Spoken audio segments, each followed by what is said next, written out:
Joyeux Halloween et bonne fête des morts à vous tous. Pour l'occasion, aujourd'hui, je vous fais voyager dans l'univers des tueurs en série canadiens, dans ce spécial édition True Crime, à l'occasion d'Halloween. Mais plus précisément, dans l'univers sanglant de Robert Pickton, soupçonné d'avoir été un des tueurs en série les plus prolifiques de l'histoire canadienne.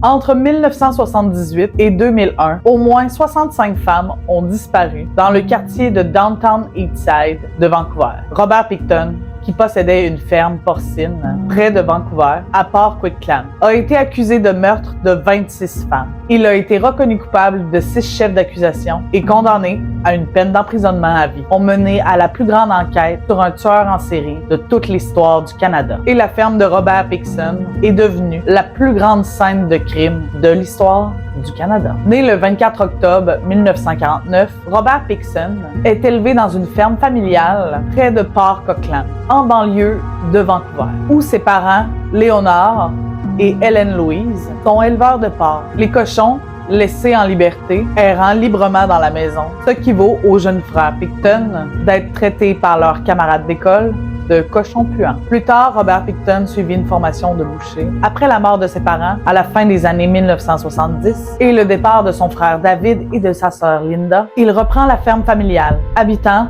dans un mobil-home adjacent son abattoir. Ses frères, ses sœurs et lui-même vendent la moitié des terres à des promoteurs immobiliers, réduisant la ferme à 6,5 hectares. Robert maintient une petite exploitation d'élevage sur la ferme. Il reçoit également sa part du produit d'exploitation immobilière. Et il s'associe avec son frère David dans une entreprise de récupération. Robert Pickton est maladroit socialement et il est réputé pour ses comportements étranges. En 1996, les frères Pickton créent la Piggy's Palace Good Time Society, un organisme de bienfaisance enregistré au niveau fédéral, dont le mandat consiste à recueillir des fonds pour des organismes de services par l'intermédiaire d'événements, comme des soirées dansantes et des spectacles. Les voisins se plaignent du tapage, de la consommation de drogue, d'ivrognerie et du bruit. Près de 1700 personnes assistent à ces fêtes, dont des motards et des travailleuses du sexe du quartier de Downtown Eastside. En 2000, la ville de Port Coquitlam ferme Piggy's Palace. Le quartier de Downtown Eastside à Vancouver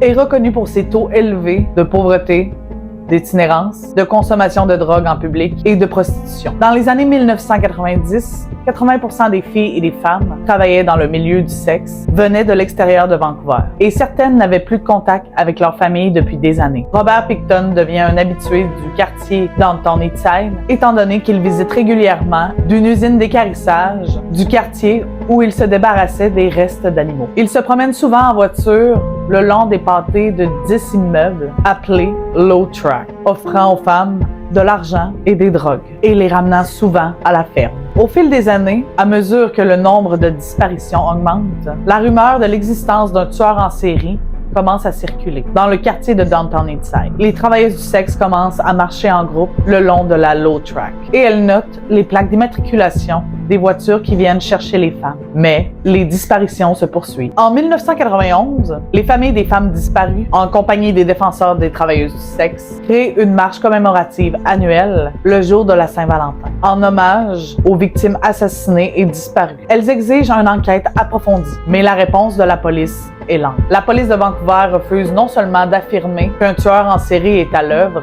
dans le quartier, mais elle refuse même de considérer que les femmes disparues sont mortes. Il n'y a pas de cadavre justifiant une enquête qui mettrait à dure épreuve les ressources de la police. Pour le service de police, il semble raisonnable de présumer que certaines des femmes sont parties et que d'autres sont mortes d'une surdose de drogue. Le 22 mars 1997, une femme que Robert Pickton amène à sa ferme se défend lorsqu'il tente de la menotter. Elle saisit un couteau de cuisine et, dans la lutte qui s'ensuit, tous deux subissent de graves blessures à l'arme blanche. La femme se précipite sur la route et réussit à faire signe à une voiture, dont les occupants appellent une ambulance, qui la transporte au Royal Columbian Hospital de New Westminster. Pendant qu'elle subit une intervention chirurgicale d'urgence, Robert Pickton est traité pour ses propres blessures dans le même hôpital. Un préposé aux soins trouve dans sa poche une clé correspondant aux menottes qui sont au poignet de la femme. Robert Pickton est arrêté et inculpé de tentative de meurtre, d'agression armée et de séquestration. Toutefois, ces accusations sont suspendues et éventuellement abandonnées parce que la femme, dont le nom est placé par les tribunaux sous la protection d'une injonction de publication, n'est pas considérée comme un témoin compétent en raison de sa toxicomanie. Robert Pickton affirme que c'est une autostoppeuse et que c'est elle qui s'en est prise à lui. Au printemps 1999, un informateur déclare à la police de Vancouver qu'une mère monoparentale et toxicomane du nom de Lynn a vu le corps d'une femme pendue dans l'abattoir de Robert Pickton. Lorsqu'elle est interrogée par la police, Lynn nie d'abord cette histoire, qu'elle admettra effectivement avoir vu ce corps le 20 mars. Elle ne l'a cependant pas signalé parce qu'elle avait peur de Robert Pickton et qu'elle dépendait de lui pour obtenir l'argent pour ses drogues. Au début des années 1999, Bill Hitchcox, qui travaille pour les frères Pickton, informe la GRC que Lisa, une amie proche de Robert Pickton, lui a raconté avoir vu des vêtements de femme, des sacs à main et des papiers d'identité à la ferme porcine. Bill croit que ces objets appartiennent aux femmes disparues. La police interroge Lisa, mais elle se montre peu coopérative. C'est la deuxième fois que Bill contacte la police pour faire part de ses soupçons, mais ils ne sont pas en mesure d'obtenir un mandat de perquisition sur la base de oui-dire. Ils ont besoin d'un témoin oculaire ayant directement vu des actes criminels ou des preuves matérielles. Entre 1978 et 2002, ils tuent des femmes, pour la plupart toxicomanes et prostituées, du Downtown Eastside, un quartier délabré de Vancouver. Il les emmène dans sa ferme, leur tire une balle dans la tête, puis il les découpe et donne en pâture à ses bestiaux, vend leur chair à ses clients et à des entreprises de recyclage pour l'industrie cosmétique. Il garde leur tête et il les congèle. En 2021, la police de Vancouver et la GRC mettent en place le projet Even Handed, un groupe d'intervention conjoint pour enquêter sur les disparitions des femmes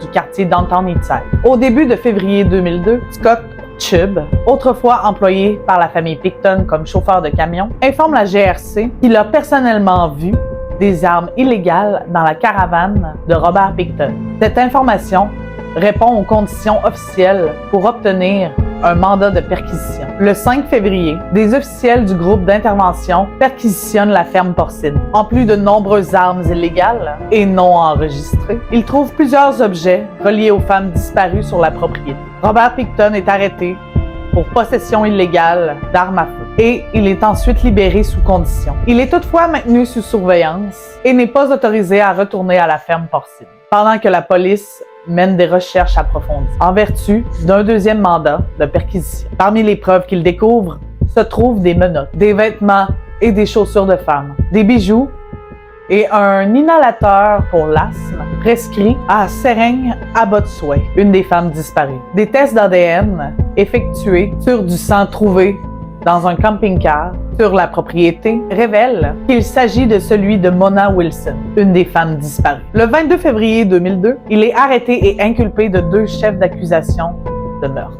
Au total, 26 chefs d'accusation pour meurtre sont portés contre lui. Pendant qu'il est en prison à Surrey, en Colombie-Britannique, il partage sa cellule avec un agent de la GRC infiltré, qu'il croit être un autre détenu. Au cours de leur conversation, Robert Pickton dit qu'il a assassiné 49 femmes et qu'il souhaitait en tuer 50. Pendant ce temps, la ferme porcine devient la plus grande scène de crime de l'histoire canadienne. Les enquêteurs prélèvent près de 200 000 échantillons d'ADN et saisissent 600 000 pièces à conviction. Les archéologues et les experts en médico-légaux ont besoin d'équipements lourds pour fouiller près de 3 millions de mètres cubes de terre à la recherche de restes humains. Le coût de l'enquête est estimé à environ près de 70 millions de dollars canadiens. L'audience préliminaire de l'affaire Pickton, qui vise à déterminer s'il y a suffisamment de preuves pour un procès, dure de janvier à juillet 2003, en raison du volume et de la complexité sans précédent. Des questions juridiques à traiter, le procès sur les 6 premiers chefs d'accusation ne commence que le 22 janvier